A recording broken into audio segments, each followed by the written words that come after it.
నమస్తే నేలతల్లి కార్యక్రమానికి స్వాగతం. నేను జ్యోత్స్న. కూరగాయల సాగుకు వానాకాలమే కాదు శీతాకాలం కూడా అనుకూలమే. ఈ సీజన్లో అధిక ఆదాయాన్నిచ్చే పంటలు కూడా అనేకమున్నాయి. అయితే వానాకాలం పంటలతో పోలిస్తే ఈ సీజన్లో దిగుబడులు ఎలా ఉంటాయి? ఆయా ప్రాంతాలకు అనుకూలమైన కూరగాయల పంటలను మేలైన సేంద్రియ పద్ధతిలో ఎలా సాగు చేసుకోవాలి? అదేవిధంగా యాజమాన్య పద్ధతులు, ఎరువుల వినియోగం వంటి అంశాలపై సందేహాలను నివృత్తి చేసేందుకు ప్రకృతి వ్యవసాయ నిపుణులు శివప్రసాదరాజు గారు ప్రస్తుతం మనతో పాటు లైవ్లో ఉన్నారు.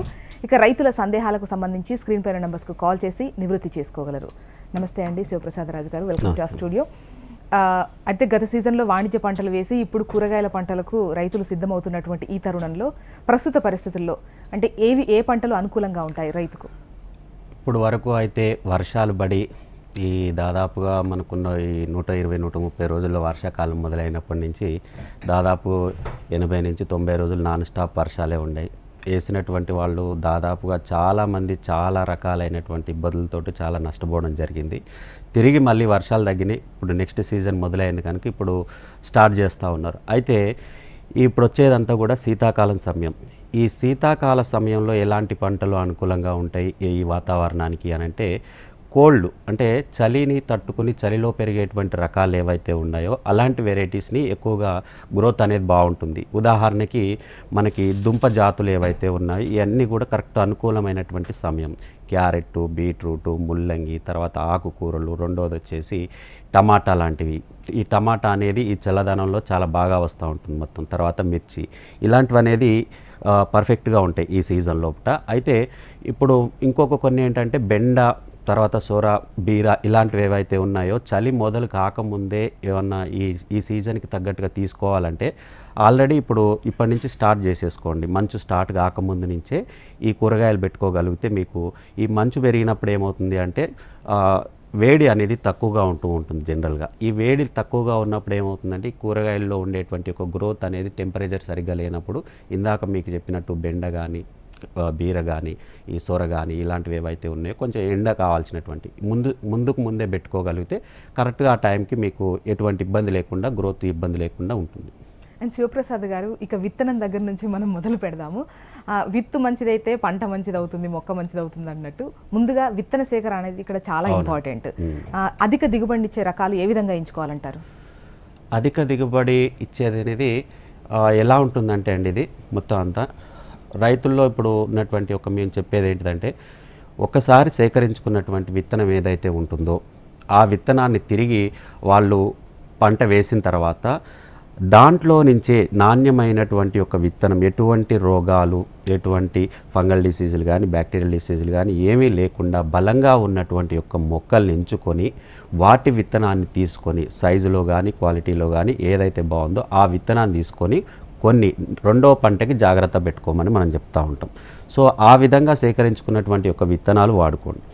లేని పక్షం లోపట మీ దగ్గర ఉన్నటువంటి ఒక రైతులు ఎవరైతే ఉన్నారో వాళ్ళ దగ్గర నుంచి తీసుకోవడం. ఒకసారి మీరు ఎప్పుడైనా కానీ ఎక్కడైనా తీసుకునేటప్పుడు కూడా అవి ఎలా ఉంటున్నాయి, వాటి ఒక క్వాలిటీ ఏంటిది అనేటువంటి ఒక విషయం చూసి తీసుకోగలిగితే ఇంకా బాగుంటుంది రిజల్ట్ అనేది. మ్యాక్సిమం మేము చెప్పేది ఏంటంటే మీ పంట నుంచి మీరే విత్తనాన్ని సేకరించుకోండి. నాణ్యమైనటువంటిది, ఇందాక మీకు చెప్పినటువంటి లక్షణాలు ఉన్నటువంటి విత్తనాన్ని తీసుకొని మీరు వేసుకోగలిగితే ఎటువంటి ఇబ్బంది లేదు. ఇది చాలా సందర్భాల్లో చెప్పడం జరిగింది. ఎప్పుడైతే మన పొలంలో విత్తనం మళ్ళీ స్వీకరణ చేసుకొని మళ్ళీ వేసుకోగలిగినప్పుడు ఆటోమేటిక్గా ట్రెడిషనల్ వెరైటీస్, దేశీ విత్తనాల్లో ఉన్నటువంటి ఒక గొప్పతనం ఏంటిదంటే ఆ భూమికి, ఆ తత్వానికి, వీటన్నిటికీ కూడా అలవాటయి రాను రాను దిగుబడి పెరుగుతూ ఉంటుంది. అది హైబ్రిడ్లో లేదు, ఒకసారి వచ్చేసి అయిపోతుంది. కానీ ఇదేంటిదంటే రెసిస్టెన్సీ పవర్ కానీ, ఆ యొక్క లొకాలిటీ కానీ, వాతావరణానికి కానీ, ఆ భూమికి కానీ, ఎన్విరాన్మెంట్కి అలవాటు అయిందంటే దిగుబడి ఆటోమేటిక్గా పెరుగుతూ ఉంటుంది. ఓకే, రైతే విత్తనం తయారు చేసుకోగలిగితే చాలా బెటర్ అండి.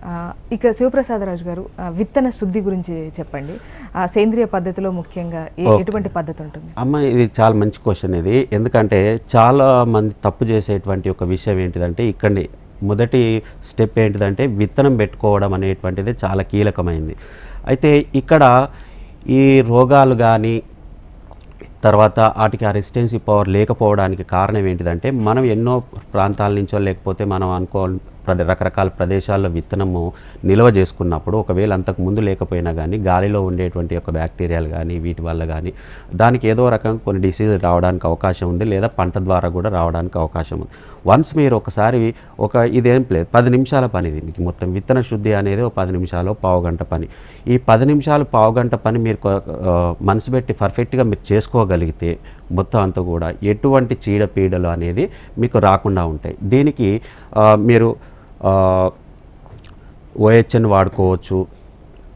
తర్వాత దీనికి వచ్చేసి మనకు OHN లేకపోతే ఆవు పాలతోటి చేసుకోవచ్చు, బీజామృతంతో చేసుకోవచ్చు, లేదంటే పిడికలు ఉన్నటువంటి ఒక బూడిదతోటి చేసుకోవచ్చు, ఆవు మూత్రంతో చేసుకోవచ్చు, తర్వాత వచ్చేసి పుట్టమన్నుతో కూడా చేసుకోవచ్చు. కనుక ఎన్ని ఆప్షన్లు ఉన్నాయి మనకి.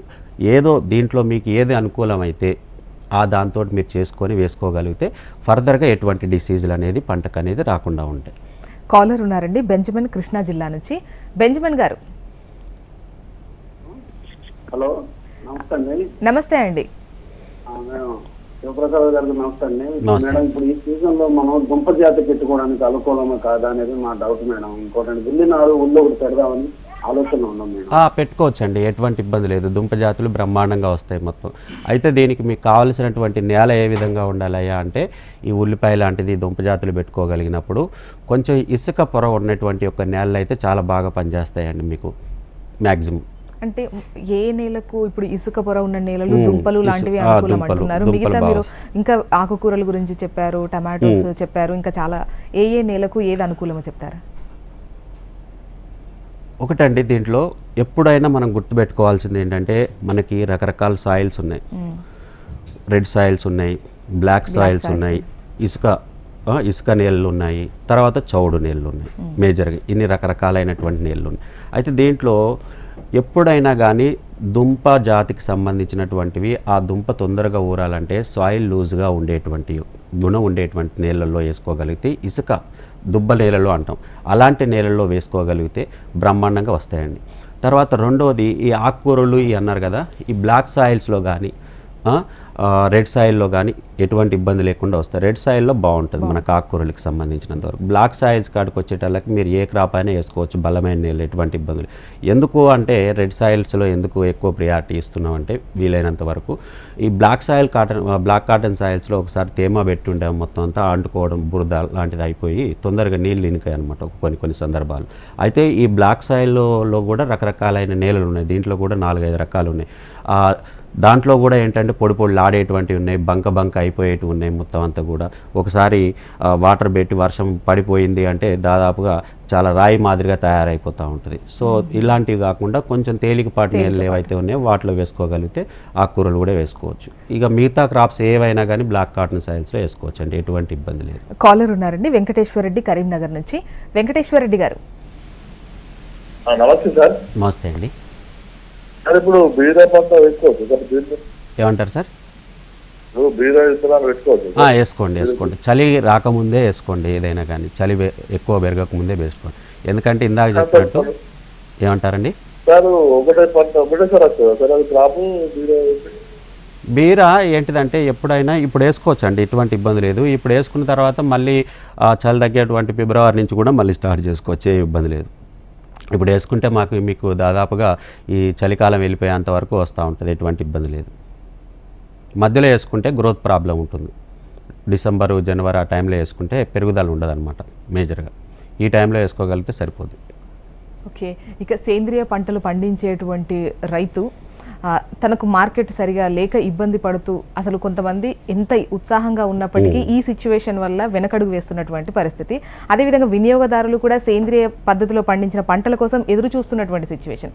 వీళ్ళిద్దరిని కనెక్ట్ చేయాలంటే, అనుసంధానం చేయాలంటే అంటే ఎటువంటి ప్రోత్సాహం ఉండాలంటారు?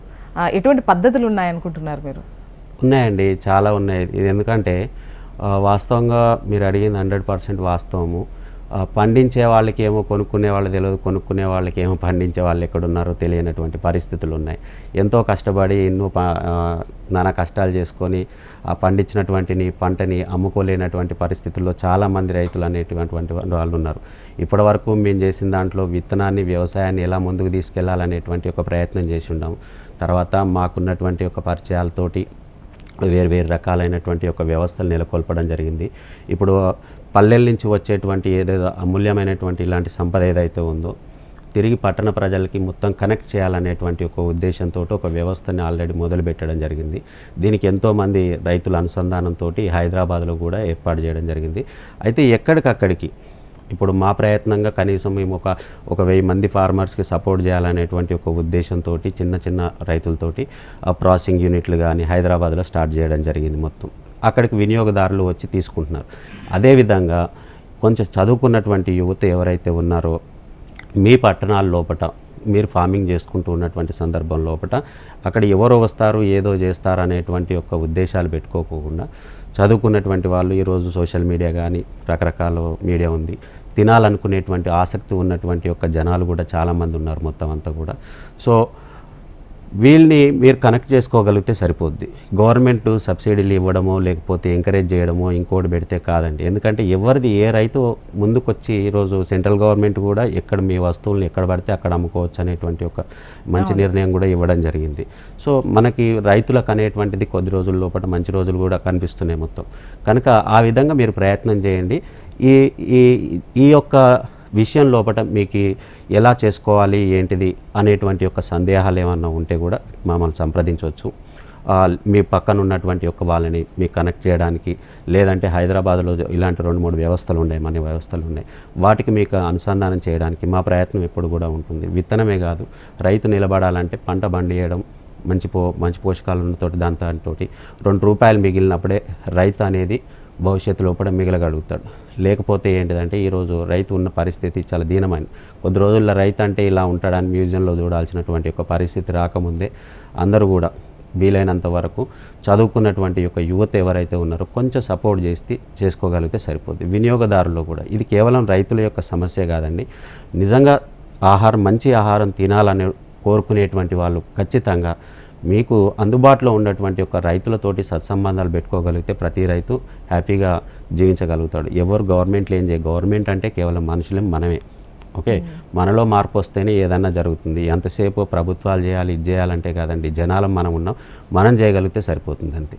అండ్ వీటి పేరు చెప్పుకొని ఎన్నో నకిలీవి ఆర్గానిక్ అని చెప్పేసి వస్తున్నటువంటి సిచ్యువేషన్స్ అయితే చూస్తున్నాం. సిటీలో అయితే అసలు ఎక్కడి నుండి ఆ పంట వస్తుందో ఎవరికీ తెలియని పరిస్థితి. గొప్ప విషయం ఏంటంటే చెప్పకూడదు కానీ ఈరోజు ఎన్నో ఆర్గానిక్ షాపులు అని ఇవని ఎన్నో వ్యవస్థలు నిర్మాణం చేయడం జరిగింది.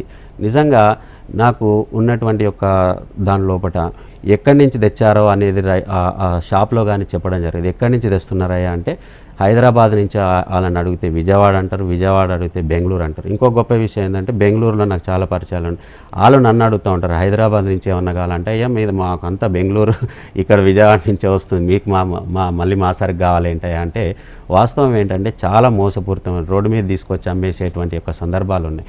కనుక ఏంటిదంటే మీరు పెట్టే రూపాయికైనా వినియోగదారులు ఏంటంటే క్వశ్చన్ చేయండి, ఎక్కడి నుంచి వస్తుందో వెళ్ళి చూడడానికి ప్రయత్నం చేయండి, గట్టిగా అడగండి. మొత్తం అంతా కూడా ఎటువంటి ఇబ్బందులు లేకుండా ఉంటాయి మొత్తం. కనుక ఇలాంటి మోసపూరితమైనటువంటి చర్యల ద్వారా కూడా ఏంటంటే నిజంగా చేసేటువంటి వాళ్ళకి చాలా ఇబ్బంది అవుతుంది మొత్తం అంతా కూడా. కనుక ఆ సమస్య లేకుండా మీకు రుచితోటి తెలిసిపోద్దండి ఏదైనా కానీ, స్మెల్ రుచితోటి దాదాపుగా మీకు తెలుస్తుంది. కనుక కొంచెం వినియోగదారులు కూడా ఏంటంటే జాగ్రత్తగా ఉండాల్సినటువంటి ఒక సందర్భం ఇది. ఇక నారుమల్ల పెంపకం విషయానికి వద్దామండి. వాటిలో ఎటువంటి జాగ్రత్తలు తీసుకోవాలి? టమాటా, మిర్చి, వంకాయ ఇలాంటివి ఏవైతే ఉన్నాయో నార్లు పోసుకునేటువంటి యొక్క చాలా బ్లెండర్ మిస్టేక్ ఏంటిదంటే పెద్ద తప్పు చేసేది రైతులకు చాలామందికి ఇక్కడే అనమాట. ఏం చేస్తూ ఉంటారంటే మామూలుగా చిన్న మళ్ళాగా చేసేసి మీరు తెచ్చుకునేటువంటి ఒక ఎకరానికి 200 గ్రాములు 300 గ్రాములు విత్తనాన్ని అలా పోసేస్తూ ఉంటారు. జనరల్గా చదునుగా ఉన్నటువంటి యొక్క నేలలో పోసినప్పుడు నారు పెరుగుదల అనేది చాలా బాగుండదండి. గుర్తుపెట్టుకోవాల్సింది ఏంటంటే మీరు ఎప్పుడైనా నారు పోయాలనుకున్నప్పుడు ఒక వారం 10 రోజుల ముందు దాంట్లో కొంచెం పశువుల ఎరువు యాప్పిండి లాంటిది జల్లేసుకున్న తర్వాత దాన్ని ఎప్పుడు కూడా మనం చూపిస్తున్నట్టుగా మీకు బెడ్ మాదిరిగా చేసుకోవాలి. ఓకే, బెడ్ మాదిరిగా చేసుకున్నప్పుడు ఎత్తు ప్రదేశంలో ఉన్నప్పుడు ఏమవుతుందంటే మీరు ఎప్పుడైతే నారు పోసేటప్పుడు కూడా గింజకి కూడా కనీసం ఒక 3 సెంటీమీటర్లన్నా 4 సెంటీమీటర్లన్నా డిస్టెన్స్ మెయింటైన్ అయ్యే విధంగా మీరు ప్రయత్నం చేయాలి. కనీసం ఒక్కొక్క విత్తనానికి ఒక్కొక్క అంగుళం అరంగుళం అన్న గ్యాప్ ఇచ్చే విధంగా లైన్ షోయింగ్ లాగా మొత్తం అంతా ఒకటి ఫస్ట్ ఒకటి వేసారు, తర్వాత ఇంకోటి లైన్స్ లాగా పెట్టుకుని మీరు పోసుకోగలిగితే ఏమవుతుందంటే కలుపు తీసుకోవడానికి, తర్వాత దాంట్లో అంతరకృషి చేసుకోవడానికి కానీ, తర్వాత మొక్క యొక్క వేర్లు ఏమవుతాయంటే దాని లోపల బెడ్ వేసినప్పుడు సాయిల్ అంత లూజుగా ఉంటుంది కనుక ఆ వేరు వ్యవస్థ అనేది చాలా పర్ఫెక్ట్గా పెరగడం జరుగుతుంది మొత్తం అంతా కూడా. కనుక మీరు ఖచ్చితంగా బెడ్ వేసుకొని ఒక 2-3 సెంటీమీటర్లు దూరం పెట్టుకొని లైన్కి ఆ బెడ్ మీద కనీసం ఒక 4-5 అంగుళాలు దూరం వదలగలిగితే మీకు పర్ఫెక్ట్ అయినటువంటి ఒక నారు తొందరగా పెరిగి నాణ్యమైనటువంటి ఒక నారు రావడానికి అవకాశం ఉంటుంది. తర్వాత ఈ బెడ్ మీద నుంచి మనం నారు పీకినప్పుడు కూడా సాయిల్ లూజ్గా ఉంటుంది కనుక తల్లి వేరు మదర్ రూట్ ఏదైతే ఉంటుందో అది డిస్టర్బ్ కాకుండా మనం జాగ్రత్తగా తీసి నాటుకోగలిగినప్పుడు బ్రహ్మాండంగా గ్రోత్ ఉంటుంది. కనుక ఈ తప్పు ఎవరు చేయకుండా ఒక గంట సమయం దానికి కేటాయించండి. బెడ్ చేసుకోవడానికి మీకు 1 ఎకరన్న 2 ఎకరాలు నారేసుకోవచ్చు. 1 గంట సేపటి లోపల చిన్న బెడ్ వేసుకోగలిగితే సరిపోద్ది, అంతకంటే ఏం అవసరం లేదు. ఇక చీడపీడల ఉధృతి ఏ విధంగా ఉంటుంది కూరగాయల సాగుకు సంబంధించి, అదేవిధంగా దీంట్లో ఎటువంటి పద్ధతిని అవలంబించాలి వీటిని నివారించాలంటే? వేరే పంటలు ఏవైనా వరి అయినా లేకపోతే ఉద్యాన పంటలైనా కానీ వీటి లోపల ప్రాబ్లమ్స్ తక్కువగా ఉంటాయి.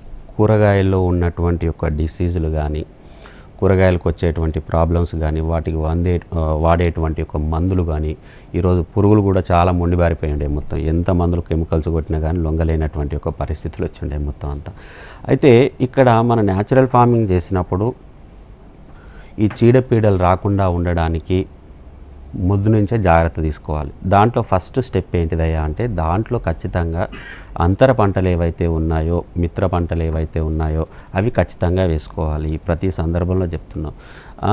ఆముదం వేసుకోండి, బంతి వేసుకోండి, జొన్న, మొక్కజొన్న ఇలాంటివి వేసుకోగలిగినప్పుడు పంటకి రావాల్సినటువంటి ఒక పురుగు దీనికి ఆటోమేటిక్గా దీనికి వెళ్ళిపోతుంది, ఆముదానికి బట్టేస్తూ ఉంటుంది, మీకు అక్కడే తెలిసిపోద్ది అనమాట. సో ఆ రకంగా కూడా మనం దాదాపుగా వీటిని కంట్రోల్ చేసుకోవచ్చు. తర్వాత ఏంటిదయ్యా అంటే లైట్ ట్రాప్ చాలా సందర్భాల్లో కూడా చెప్పడం జరిగింది మొత్తం అంతా. ఈ లైట్ ట్రాప్ను ఒక 50 రూపాయలు ఖర్చు అవుతుంది మనకి. ఆ పొలం లోపల మీకు కరెంటు సదుపాయం ఉంటే అక్కడ సాయంత్రం పూట లైట్ పెట్టుకోండి. లేదు అంటే ఛార్జింగ్ లైట్ ఒక 150-200 రూపాయలు ఉంటుంది. ఓకే, ఆ బ్యాటరీ వేసుకునే ఆ లైట్నైనా కానీ దాంట్లో పెట్టుకోగలిగితే సరిపోతుంది. ఈ 2 పద్ధతులు, ఈ 2 అయిపోయిన తర్వాత దీని ద్వారా మనకి ఏంటంటే ఒక 50%, దాదాపుగా 50% వరకు మనకి ఎటువంటి ఒక సమస్య ఉండదు.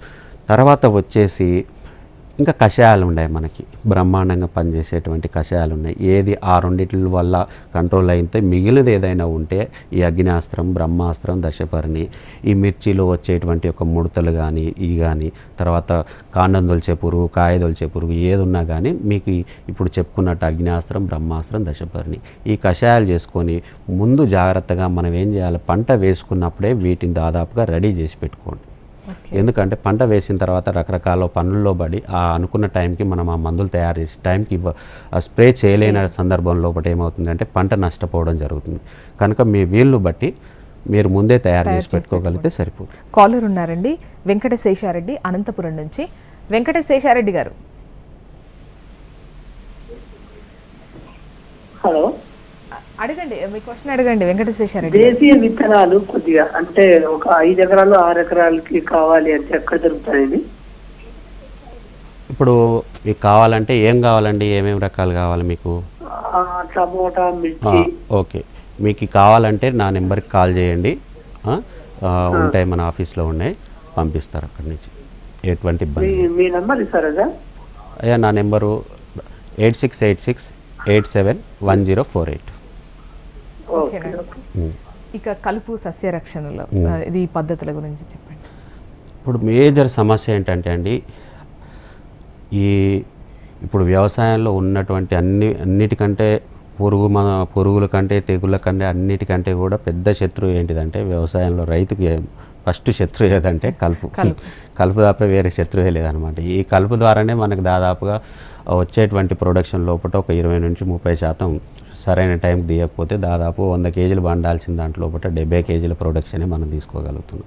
అది కూడా ఇబ్బందికరంగా.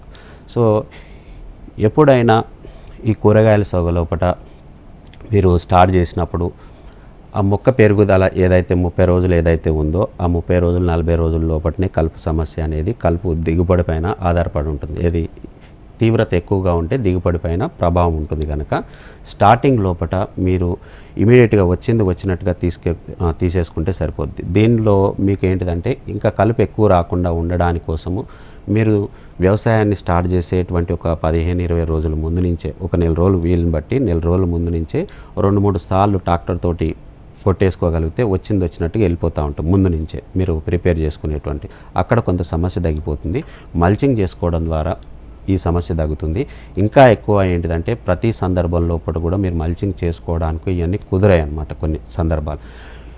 దీని గురించి హై డెన్సిటీ విధానం లోపల లేయర్ మోడల్ లోపల మీరు చేసుకోగలిగితే కలుపు ఆటోమేటిక్గా తగ్గుతుంది. మనం గుర్తుపెట్టుకోవాల్సింది ఏంటంటే ప్రతి రైతు భూమి ఎందుకు కలుపు వస్తుందయ్యా అనే తత్వాన్ని, భూమి తత్వాన్ని దీన్ని అర్థం చేసుకోవాలి. ఫస్ట్ ఈ కలుపు ఎందుకు వస్తుంది, భూమి తనని తాను కాపాడుకోవడానికి ఎండ నుంచి, చలి నుంచి, వర్షం నుంచి తనని తను కాపాడుకోవడానికి ఏదో ఒక మొలకను అనేదాన్ని సృష్టిస్తూ ఉంటుంది. మనం ఎండ నుంచి, చలి నుంచి మన శరీరాన్ని కాపాడుకోవడం, చలికాలం వస్తే స్వెటర్లు వేసుకుంటున్నాం, మనం ఏ విధంగా అయితే బట్టలు వేసుకొని మన శరీరాన్ని అన్నిటి నుంచి ఏ విధంగా కాపాడుకుంటున్నామో భూమికి కూడా ఆ తత్వం ఉంది. ఆటోమేటిక్గా భూమి, ఎందుకంటే ఈ గడ్డి రాకపోతే భూమిపైన ఉన్నటువంటి మొత్తం అంతా కూడా సారవంతమైనటువంటి ఒక నేల మొత్తం కూడా పాడైపోతుంది. తనని తాను కాపాడుకునే ప్రయత్నం చేస్తుంది భూమి. కనుక మీకు ఏంటిదంటే మీరు ఏదన్నా పంట వేసుకున్నప్పుడు ఇది టమాటా మొక్క ఉంది, ఈ టమాటా మొక్క చుట్టూ అందరూ అలా మామూలుగా ప్లెయిన్గా నీట్గా ఉండాలి. నీట్గా అవసరం లేదండి. దాని పక్కన వేరేది ఏదైనా ఆకుకూరలు లాంటివో వేరే జాతివి ఏవైతే ఉంటాయో వాటిని వేసుకోండి. ఎప్పుడైతే ఎండ తగలకుండా భూమికి ఏదో పంటతోటి అదనపు ఆదాయం కూడా మీకు దొరుకుతుందన్నమాట. కనుక ఆ విధంగా చేసుకోగలిగితే మనకు కలుపు సమస్య ఉండదు, 2 రూపాయలు ఎక్కువ కూడా మనం సంపాదించుకోగలుగుతాం. ఇక వాతావరణం ఎప్పుడూ ఒకేలా ఉండదు, ఆకస్మికంగా మార్పులు వస్తూనే ఉంటాయి. ఈ మార్పులు పంట దిగుబడిపై ఎటువంటి ప్రభావం? ఖచ్చితంగా ఉంటాయండి. ఎందుకంటే ఇప్పుడు వాతావరణాలు ఏ విధంగా ఉంటాయో, ఎలా ఉంటున్నాయో అనేది ఇప్పుడు మనం ఏ సీజన్లో ఏ టైంలో ఎలా ఎండలు ఎక్కువ అవుతాయా, వర్షాలు ఎక్కువ అవుతాయా అని తెలియలేనటువంటి ఒక పరిస్థితుల్లో ఉన్నాం మొత్తం అంతా కూడా. అంతా కష్టపడి పాపం ఒక సీజన్ ఒక 3 నెలలు పంట ఉన్నదానికి నెల రోజులు కష్టపడి ఓ స్టేజ్కి వచ్చిన తర్వాత విపరీతమైన ఎండలో లేకపోతే మొత్తం అంతా కూడా లేదంటే వర్షాలు ఏటొచ్చి మొత్తం అంతా మొక్క ఏమైపోతుందంటే ఒకటేసారి సడన్గా క్లైమేట్ చేంజ్ అయినప్పుడు మనమైనా కానీ మనకు జబ్బులో తుమ్ములు కామన్గా వాతావరణం ఫ్లూ వ్యాధులు ఏ విధంగా అయితే వస్తున్నాయి మొక్కలు కూడా తట్టుకోలేవు.